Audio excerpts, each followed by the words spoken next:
Dear student, welcome to my channel Instant Learning. Today we are going to discuss about exercise 13.2 NCERT class 9th.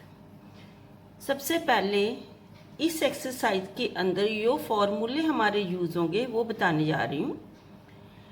इसमें curved surface area of cylinder और total surface area of cylinder का formula use होगा।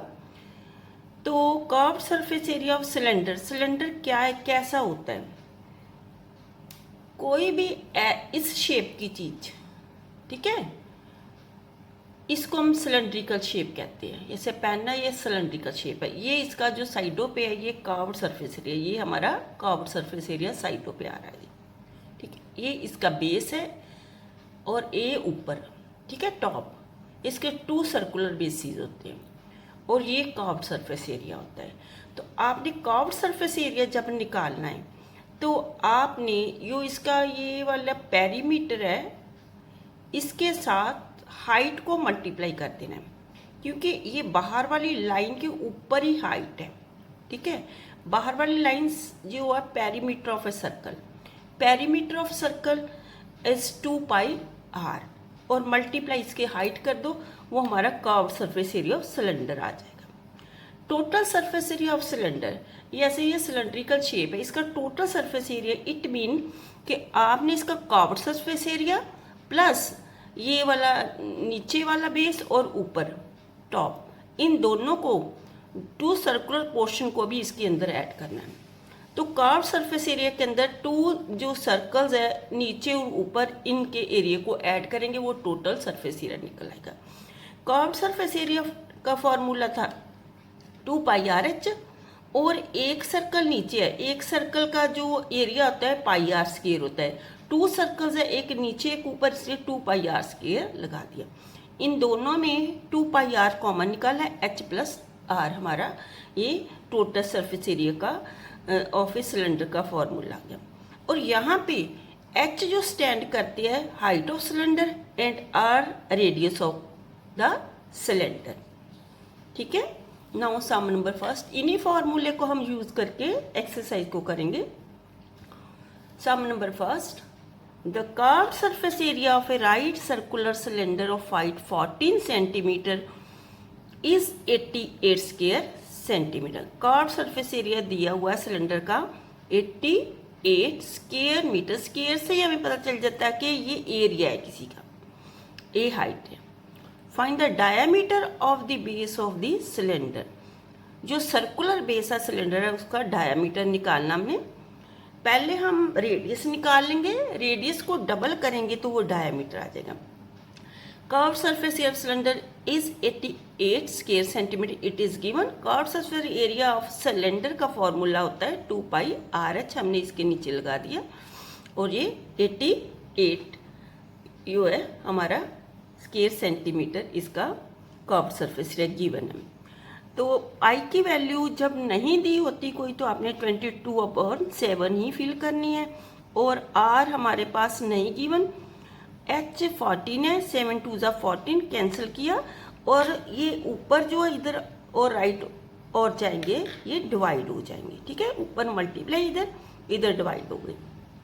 Cancel करने के बाद हमारे पास radius 1 centimetre आ गया, और रेडियस को अगर हम 2 से मल्टीप्लाई करें तो वो डायामीटर बन जाता है। Diameter of the base 2r, 2r की वैल्यू मैंने 1 के 2 1 2।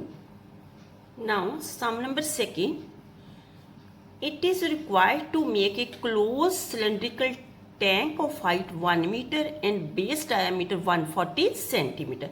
हाइट हमें मीटर यूनिट भी दिया और जो डायमीटर ऑफ बेस सेंटीमीटर में है। जब भी आपने सम करना है तो दोनों के यूनिट्स को आपने सेम करना है। From a metal sheet, how many square sheet metre of sheet is required for the same, कितनी शीट चाहिए हमें इसको टैंक को बनाने के लिए, ठीक है। तो हम देखेंगे क्लोज्ड, क्लोज्ड मीन उसका कर्व्ड सरफेस एरिया के साथ बेस और जो उसका लिड है उसको भी हमने ऐड करना है। इट मीन के टोटल सरफेस एरिया निकालने की हमें ज़रूरत है सिलेंडर का, क्योंकि उसने बोला हुआ कि क्लोज सिलेंड्रिकल टैंक। इस बात का आपने ध्यान रखना कि क्लोज सिलेंड्रिकल टैंक मीन ये पूरा ही सिलेंडर का टोटल सरफेस एरिया निकालना पड़ेगा। Height of close cylindrical tank is 1 metre and the diameter is 140 centimetre. Radius half of diameter, 2 से डिवाइड किया और ये हमारे पास रेडियस आ गया। बिकॉज रेडियस जो सेंटीमीटर में, इसको भी हम मीटर में चेंज करेंगे। हाइट मीटरों में दी है, इसलिए इसको भी हमने मीटरों में चेंज किया। आप चाहो तो हाइट को सेंटीमीटरों में भी बदल कर सकते हो, दोनों का यूनिट सेम चाहिए, चाहे वो सेंटीमीटर हो या वो मीटर में हो।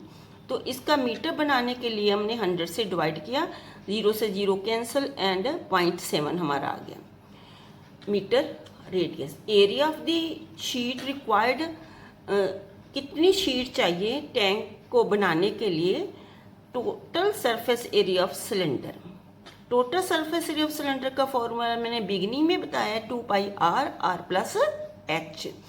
7 1 7, 0.1। इनको मल्टीप्लाई करने के बाद हमारा आंसर है 7.48। इनको पहले ऐड किया, 1 में 0 ऐड की, 1 है 7। इनकी मल्टीप्लाई में हमारा आंसर है 7.48 स्क्वायर मीटर। इतनी शीट हमें क्लोज टैंक को बनाने के लिए चाहिए। Now sum number 3। A metal pipe is 77 centimeter long. The inner diameter of closed section is 4 centimeter. The outer diameter being 4.4 centimeter. Find the inner curved surface area, outer curved surface area and total surface area. ये जो metal की pipe है उसकी length दी हुई है 77 centimetre. तो diameter जो है, अंदर का डायामीटर इसका क्या है 4 एंड बाहर का डायामीटर 4.4 है। तो इसका अपने, ये पाइप है, इसका अपने अंदर का कर्व्ड सरफेस एरिया और फिर बाहर का कर्व्ड सरफेस एरिया फाइंड करना है। जैसे कि हमारा ये पेन था ना, तो ये सिलेंड्रिकल शेप का है। तो अगर हम इसका अंदर का जो कर्व्ड सरफेस एरिया, क्योंकि अंदर का जो हमारा डायमीटर कम होगा, बाहर का डायमीटर जो हम नापेंगे तो वो ऑटोमेटिकली ज़्यादा ही होगा। वो हमें गिवन है, उसी को हम लेकर बाहर और अंदर का कर्व्ड सरफेस एरिया का फॉर्मूला लगाकर हम फाइंड करेंगे। Inner diameter cylindrical metal pipe 4 centimeter, inner radius inner diameter divided by 2। ये हमारा रेडियस आ गया 4/2, कैंसिल करने के बाद 2 सेंटीमीटर इनर रेडियस। हाइट हमें दी है, लेंथ ऑफ पाइप और हाइट एक ही है यहाँ पे 77 सेंटीमीटर, यूनिट दोनों का सेम है। Inner curved surface area of A cylindrical pipe 2πr। ये फॉर्मूला कर्व्ड सरफेस एरिया का। पाई की वैल्यू 22/7, आर की वैल्यू 2 एंड हाइट 77। कैंसिल करने के बाद इसको हमने मल्टीप्लाई किया तो हमारा आंसर है 968। सिमिलरली जो आउटर डायमीटर दिया है इसका हाफ कर आउटर रेडियस निकाला। हाइट दी हुई है, outer curved surface area metallic pipe, ये हमने आउटर रेडियस को कैपिटल आर का नाम दे दिया। तो यहाँ पे पाई की वैल्यू, आउटर रेडियस फिल किया, हाइट दोनों की सेम ही अंदर और बाहर से। कैंसिल करने के बाद हमारा ये आया, मल्टीप्लाई की तो हमारा ये outer curved surface area 1064.8 square centimetre. अब आपने टोटल सरफेस एरिया फाइंड करना है। टोटल सरफेस एरिया में एक तो बाहर वाला कर्व्ड, एक अंदर वाला कर्व्ड, और सेकेंडली जो यहाँ पे जैसे कि ये सिलेंड्रिकल है तो अंदर वाला कर्व्ड और बाहर वाला कर्व्ड निकाल लिया। ये यहाँ पे जो थोड़ा थोड़ा स्पेस है यहाँ पे, इसका भी हमने ऊपर और नीचे का निकाला, ये वाली स्पेस से, ठीक है।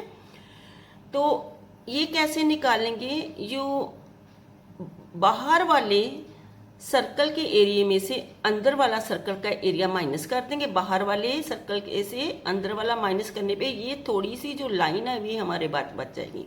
ये ऊपर और नीचे दोनों के लिए ऐसा ही हो। तो हमने यहाँ पे टोटल सरफेस एरिया का formula inner curved surface area, outer curved surface area plus area of 2 basis. Inner का हमने निकाला 968, आउटर का 1064.8 एंड 2 बेसिस अंदर और बाहर, बाहर वाले में से अंदरले 2 बेसिस का माइनस करना है। तो 2 हमने बाहर कॉमन लगा दिया, ये बाहर वाले सर्कल का पाई आर स्क्वायर और अंदर वाले का माइनस पाई जो स्मॉल आर ली हमने, ठीक है। तो यहाँ से पाई हम कॉमन निकाल सकते हैं। फिर कैपिटल आर और जो स्मॉल आर है ये आउटर और इनर रेडियस को के स्क्वायर करके हम माइनस करेंगे। ये inner outer curved surface area plus 2 pi की वैल्यू 22/7, ये आउटर जो है हमारा radius minus inner radius square, इनको 2 टाइम मल्टीप्लाई करने पे आया हमारा 4.84 एंड 2 को 2 टाइम मल्टीप्लाई किया 4 आया, माइनस करने पे आया हमारा 0.84। कैंसिल किया हमने 7 से 84 को, 0 का 0, 7 1 जा 7, 7 2 जा 14। अब इन दोनों को आपस में मल्टीप्लाई करने पे आया हमारा 5.28। ये ऐसे लगा दो, इसको भी ऐसे लगा दो, सभी को ऐड करने पे ये हमारा जो है आंसर आ गया 2038.08 square centimetre. Now sum number 4, diameter of a roller is 84 centimeter and its length is 120 centimeter. It takes 500 complete revolutions to move once over to level the playground. Find the area of the playground in square centimeter. पहले अपनी statement को ध्यान से समझना है। Diameter दिया है roller का हमें 84, मान लीजिए कि ये सिलेंड्रिकल रोलर है, ठीक है। इसका डायमीटर यहाँ पे 84 है और इसकी लेंथ जो है, ये सारी लेंथ है जो 120 है। ये एक प्ले ग्राउंड को लेवल करने के लिए 500 ऐसे चक्कर लगाता है, तो पूरी प्ले ग्राउंड क्या है, लेवल हो जाती है। It takes 500 complete revolution to move once over to level the find area of the playground in square meter, कि कितना एरिया ये 500 रेवोल्यूशन पे कवर कर पाएगा। पहले हम देखेंगे कि एक बार ये जब ये रूलर घूमता है, एक बार जैसे घूमा, तो ये कितना एरिया लेवल कर रहा है। इट उतना ही लेवल करेगा जितना कि इस रोलर का कर्व्ड सरफेस एरिया होगा, ठीक है। तो हम इसका रोलर का कर्व्ड सरफेस एरिया निकालेंगे और उसको हम 500 से मल्टीप्लाई करने के बाद बताएंगे कि कितना एरिया जो है प्लेग्राउंड का लेवल हुआ।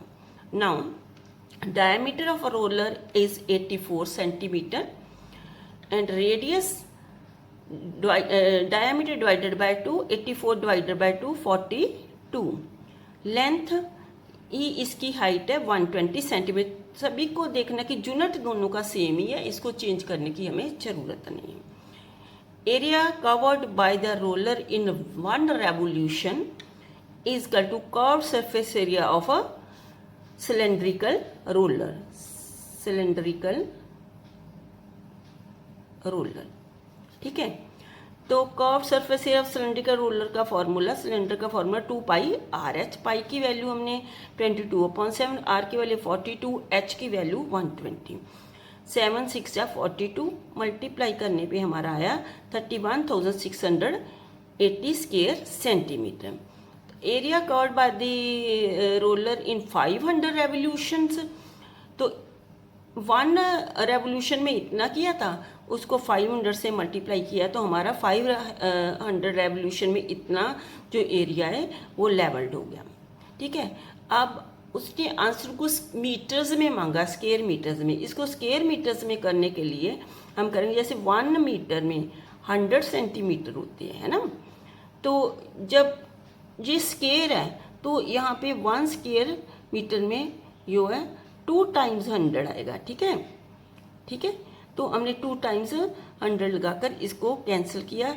ये हमारा एरिया जो है 500 रेवोल्यूशन में आ गया 1584 square metre. Now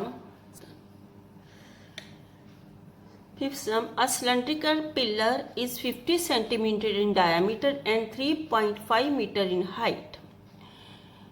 Find the cost of painting the curved surface area of a pillar at the rate of rupees 12 ₹12.50 पर स्क्वायर मीटर।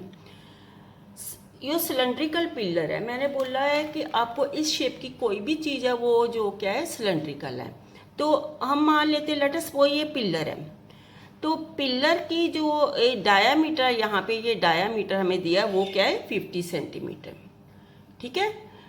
तो रेडियस निकाला हाफ करके, हमारा है 25 सेंटीमीटर। इसको मीटरों में चेंज करने के लिए हमने 100 नीचे लगाया। इसकी हाइट जो है, इसकी हाइट जो है पिलर की, ये हाइट है 3.5, हाइट 3.5। तो कर्व सरफेस एरिया निकालना है आपने पिलर का। कर्व सरफेस एरिया निकालने के बाद ही आप बता पाएंगे कि पेंट में कितने पैसे लगे।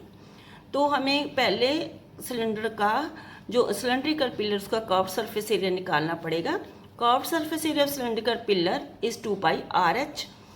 तो ये 7 से कैंसिल किया, कैंसिल करने के बाद हमारा इनको मल्टीप्लाई करने पे है 550 डिवाइडेड बाई 100, 0 से 0 कैंसिल, ये 5.5, ये 10 से डिवाइड करने पे 5.5 मीटर हमारा आ गया। कॉस्ट, अब हम कॉस्ट निकालेंगे क्योंकि हमने कर्व सरफेस एरिया को पेंट करना है। Cost of painting 1 square metre curve surface area is ₹12.50 and cost of painting, हमारा कर्व सरफेस एरिया आया था 5.5।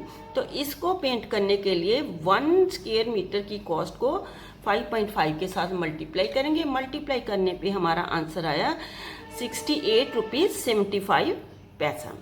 Now sum number 6। Curved surface area of a right circular cylinder is 4.4 square meter. If the radius of the base of the cylinder is 0.7 meter, find its height. आपने height find करनी है। हमें यहाँ पे curved surface area दिया हुआ है और रेडियस दिया है, इनकी हेल्प से हम जो है हाइट फाइंड करेंगे। हम कर्व्ड सरफेस रेडियस दिया हमें 0.7, height of cylinder we want to find. Curved surface area का फॉर्मूला 2πRH, मगर कर्व्ड सरफेस एरिया की हमें वैल्यू दी हुई है 4.4। यहाँ पे हमने फिल कर दी कर्व्ड सरफेस एरिया की वैल्यू ये वाली, तो इज इक्वल टू 2, पाई की वैल्यू 22/7, आर की value 0.7 and H we want to find. जब आपने ट्रांसपोर्ट किया तो यहाँ जो इधर मल्टीप्लाई थी लेफ्ट में, वो दूसरी ओर जाकर क्या है, वो राइट पे जाकर डिवाइड हो गया। और अब देखो कि यहाँ पे एक नंबर जो है, एक डिजिट जो डेसिमल के बाद है, इसको डेसिमल को हटाकर हमने 10 नीचे लगाया, और इसका भी 1 डिजिट जो डेसिमल के बाद है तो हमने इसको हटाकर ऑपोजिट साइड पे यहाँ पे 10 लगाया। कैंसिल करने के बाद हमारा आया answer 1। Therefore height of the cylinder is 1 metre. Now sum number 7th। Inner diameter of circular well is 3.5 meter. It is 10 meter deep. Find its inner curved surface area. And second, cost of plastering the curved surface area at the rate of ₹40 per square meter. Solution, यहाँ पे हमें given है diameter दिया है और depth जो है उसकी दी है 10 मीटर। जो वेल है वो सिलेंड्रिकल शेप का है, तो उसका डायमीटर हमें दिया हुआ है 3.5। रेडियस निकालने के लिए हमने 2 से डिवाइड किया, डेप्थ ही उसकी हाइट है तो वो 10 metre. Inner curved surface area first point में उसने कहा निकालने के लिए inner curved surface area of well, क्योंकि ये वेल जो सिलेंड्रिकल है इसलिए हमने यहाँ पे curved surface area of cylinder का फॉर्मूला लगाया। 2, पाई की वैल्यू 22/7, आर की वैल्यू 3.5/2 एंड एच 10। कैंसिल करने के बाद कैलकुलेशन की तो हमारा है 110। ये 110 square metre inner curved surface area आ गया। अब इस इनर कर्व्ड सरफेस एरिया को प्लास्टर करवाने का खर्चा हमने फाइंड करना है। Cost of plastering 1 square metre curved surface area of a well is given ₹40। तो हमें चाहिए 110 को स्क्वायर मीटर को प्लास्टर कराने का खर्चा। तो अब हम क्या करेंगे, 1 square metre curved surface area की कॉस्ट को 110 स्क्वायर मीटर के साथ मल्टीप्लाई करेंगे। मल्टीप्लाई करने पे हमारा आंसर है ₹4400। Now, sum number 8. In a hot water heating system, there is a cylindrical pipe of length 28 meter and diameter 5 centimeter. Find the total radiating surface in the system. ये hot water heating system है, उसकी pipe जो है उसकी length दी है, pipe के shape जो cylindrical है, इसकी लेंथ जैसे मान लेते हैं कि ये हीटिंग पाइप है, इसकी लेंथ 28 है और डायमीटर 5 है। तो आपको इसका जो है कर्व्ड सरफेस एरिया निकालना पड़ेगा। कर्व सरफेस एरिया निकाल कर ही आप बता पाएंगे कि टोटल रेडिएटिंग सरफेस कितना है। Length of cylindrical pipe 28 metre and diameter given 5 centimetre. Radius निकालने के लिए डायमीटर को 2 से डिवाइड किया 5/2 और इसको मीटरों में चेंज करने के लिए 100 से हमने डिवाइड किया। कैंसिल करने पे हमारा है 5 2 10 0 लगी 1/40 metre radian. Total radiating surface area in this system is equal to curved surface area of a cylinder। तो curved surface area of cylinder का फॉर्मूला 2 पाई आर एच। पाई की वैल्यू 22/7, आर 1/40 हमने ऊपर निकाला हुआ है, H 28 it is given. Cancel करने के बाद हमारा आया 44/10 स्क्वायर मीटर और डिवाइड किया तो 4.4 स्क्वायर मीटर हमारा ये आंसर आ गया। Now sum number 9।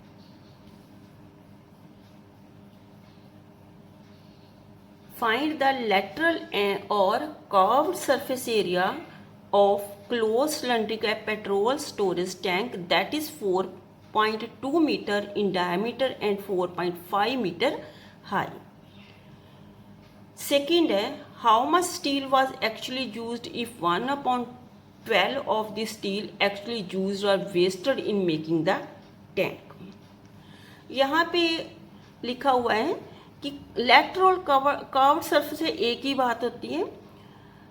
तो lateral curved surface area of a close cylinder petrol storage tank that is 4.2 metre in diameter and 4.5 metre high. पहले आपने कर्व सरफेस एरिया निकालना है। हमें दी हुई है डायमीटर दिया है और हाइट दी है। इसकी डायमीटर है 4.2, रेडियस हाफ किया इसका, कैंसिल करने पे हमारा आ गया 2.1 metre, height 4.5 metre. Curve surface area of storage tank is equal to curve surface area of cylinder. ये curve surface area of cylinder का फॉर्मूला लगाया क्योंकि वो जो है सिलेंड्रिकल पेट्रोल स्टोरेज टैंक का वो सिलेंड्रिकल शेप का है। It is given. ये कैंसिल करने के बाद इनको हमने मल्टीप्लाई किया तो ये आया हमारा 59.4 स्क्वायर मीटर।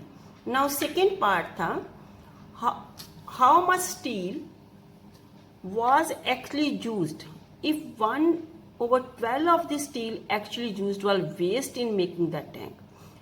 टैंक को बनाने के लिए एक्चुअली कितनी जो स्टील लगी थी, अगर जो बनाया है उसका 1/12 जो स्टील है वो वेस्ट हुई थी। तो आपने एक्चुअली सारी स्टील बतानी कितनी लगी थी। सेकेंड पार्ट इसका area of steel required to make the tank, total surface area of tank. Total surface area tank के लिए कर्व्ड सरफेस एरिया और area of 2 circular base and upper lid. Curved surface area हमने ऊपर निकाला 59.4 square metre and 2 circular base 2 pi R square. ये एक circle का 2 लगा दिया, 2 सर्कल से आ गया। आर की वैल्यू यहाँ पे फिल की, कैंसिल किया। इन सभी को मल्टीप्लाई करने पे हमारा है 27.72, ऐड करने पे हमारा है 87.12 square metre. Now let the area of the steel actually used for making the cylindrical tank is equal to x square metre. ये हमने x स्क्वायर मीटर मान लिया कि x square metre actually use हुई थी। अब जो हमने सपोज किया इसकी हमें x की वैल्यू निकालनी पड़ेगी। तो वेस्टेज उसने कहा था गिवन है कि 1/12 ऑफ एक्चुअल स्टील का वेस्ट हुआ था। 1/12 ऑफ x मीन x/12 इतना वेस्ट हुआ था। तो area of steel use to make the tank, tank बनाने को कितनी लगी थी? एक्चुअल स्टील जो मार्केट से ली है वो x थी, इसमें से वेस्ट की हुई जो है हमने स्टील को माइनस कर दिया। तो माइनस करने पे हमारा इसको एलसीएम लिया, एलसीएम लेकर इसको सॉल्व करने पे हमारा है 11/12 जो है x, ये एक्चुअली लगी थी, बाकी वेस्ट थी। तो हमने जो पहले सेकेंड पॉइंट पे निकाला हुआ है एक्चुअली हुई थी 87.12, यहाँ पे हमारी ये आई है। दोनों को इक्वेट किया, इक्वेट करने के बाद हमने x की वैल्यू निकालनी है, इधर मल्टीप्लाई या ट्रांसपोर्ट करने से ये जो डिवाइड है और राइट पे जाकर मल्टीप्लाई, और जो मल्टीप्लाई है वो डिवाइड हो गया। इनको हमने कैंसिल कर देना, कैंसिल करके जब इन दोनों को मल्टीप्लाई करके इससे कैंसिल करके हमारा ये आंसर आएगा। ठीक है, now area of actually steel used including wastage in making tank is 95.04 square metre. इसके अंदर एक्चुअली यूज में इंक्लूड की हुई है वेस्टेज भी। Now sum number 10th, in figure you see the frame of a lampshade. It is to be covered with a decorative cloth. The frame has a base diameter of 20 centimeter and height of 30 centimeter. A margin of 2.5 centimeter is to be given for folding it over the top and bottom of the frame. Find how much cloth is required for making the या covering the lamp shade को cover करने के लिए कितना cloth चाहिए। तो ये हमें दिया हुआ है कि जो फ्रेम है एज ए बेस डायमीटर, जिस फ्रेम को कवर करना है उसका डायमीटर 20 दिया, उसकी हाइट 30 दी है। ठीक है, यहाँ पे ये डायमीटर है ये हमें दिया है 20 सेंटीमीटर और इसकी हाइट जो दी है 30 सेंटीमीटर। तो जब इसको कवर करना तो बेस को भी नीचे से थोड़ा बढ़ाना है और ऊपर भी बढ़ाना है, जो इसको छेद को पूरी तरह से ऊपर नीचे से कवर कर सके। उसके लिए ये यहाँ पे 2.5 का मार्जिन नीचे और 2.5 का मार्जिन ऊपर दिया। यहाँ 2.5 का मार्जिन ऊपर और 2.5 का मार्जिन नीचे, मीन कि इसकी हाइट जो है 30 में 2.5 ऊपर 2.5 नीचे से इंक्रीज होगी ये क्लॉथ की आइटम। ठीक है, तो फिर हम इसकी क्लॉथ की हाइट को देखेंगे कि टोटल मार्जिन को इंक्लूड कर कितनी हाइट है और हमें जो कितना क्लॉथ रिक्वायर्ड है। Diameter 20 centimetre, radius diameter divided by 2, 20 divided by 2 is equal to 10 radius. Height of frame h दी है 30 centimetre. Margin for folding it over top and bottom of frame 2.5 centimetre it is a given. Total height including margin को include करके total height को हमने capital H का नाम दे दिया। 30, 2.5 bottom पे ये टॉप पे, तो हमारा टोटल करके 35 बना। एक्चुअली हाइट फ्रेम की 30 हमें गिवन है, मगर इसके मार्जिन को इंक्लूड कर हाइट हमारी 35 है। मगर हम मार्जिन की हाइट को लेंगे क्योंकि हमें क्लॉथ को फाइंड करना कितना क्लॉथ चाहिए। ठीक है, total cloth required to make frame of lamp shade 2 pi r h। Pi की वैल्यू 22/7, r 10 एट 35, 7 5 35। आफ्टर मल्टीप्लाइंग हमारा आंसर आया 2200 square centimetre. Now sum number, student of Vidyalaya was asked to participate in competition for making and decorating pen holder in the shape of cylinder with a base using cardboard. Each pen holder was to be of radius 3 cm, height 10.5 cm. Vidyalaya was to supply competitor with cardboard. If there were 35 competitors, how much cardboard was required to be bought for the competition? तो competition के लिए एक competition है जिन्होंने pen holder बनाने जिसमें तो उस कंपटीशन में 35 कॉम्पिटिटर जो पार्टिसिपेट कर रहे हैं, तो हमने उसके लिए कितना जो कार्डबोर्ड जो लेकर आना पड़ेगा वो बताना है। पहले हम देखेंगे कि एक कॉम्पिटिटर को कितना जो कार्डबोर्ड देना होगा, गत्ता देना होगा। तो एक व्यक्ति के लिए, एक पर्सन के लिए जो कार्डबोर्ड है वो निकालने के लिए हम एक पेन होल्डर का निकालेंगे कितना कार्डबोर्ड लगता है। उसके लिए हमने पेन होल्डर का जो नीचे बेस है वो लगेगा और उसकी कर्व सरफेस एरिया ऑफ जो आएगा, ठीक है। बेस, जैसे हम पेन होल्डर बनाए, बेस और curve surface area of pen holder, radius 3 centimetre, height 10.5, curve surface area of pen holder 2 pi R H, 2 pi R H की वैल्यू ये मल्टी किया। एरिया ऑफ सर्कुलर बेस, इसके अंदर हमने सर्कुलर बेस को add कर देना कर्व सरफेस, क्योंकि कर्व सरफेस के एरिया के साथ पेन होल्डर का बेस भी लगाना। पाई आर स्क्वायर, आर की वैल्यू हमने 3 और पाई की वैल्यू 22/7, 3 को 2 टाइम मल्टीप्लाई किया, 28.28 स्क्वायर सेंटीमीटर। अब जो कर्व सरफेस एरिया के अंदर जो सर्कुलर बेस को ऐड कर दिया तो वो कार्डबोर्ड निकल आएगा 1 पेन होल्डर के लिए। कार्डबोर्ड फॉर 1 पेन होल्डर, ये बेस का जो एरिया, ये कर्व सरफेस है, दोनों को ऐड करने पे हमारा 226.28 स्क्वायर सेंटीमीटर अप्रॉक्सीमेट। और कार्डबोर्ड फॉर 35 पेन होल्डर, एक पेन होल्डर के कार्डबोर्ड को 35 से मल्टीप्लाई किया, हमारा 7920 स्क्वायर सेंटीमीटर अप्रॉक्सीमेट। इसके साथ में कुछ पॉइंट्स भी होते हैं। तो ये हमें जो कार्डबोर्ड चाहिए 7920 square centimetre cardboard was required for 35 competitors. Thank you.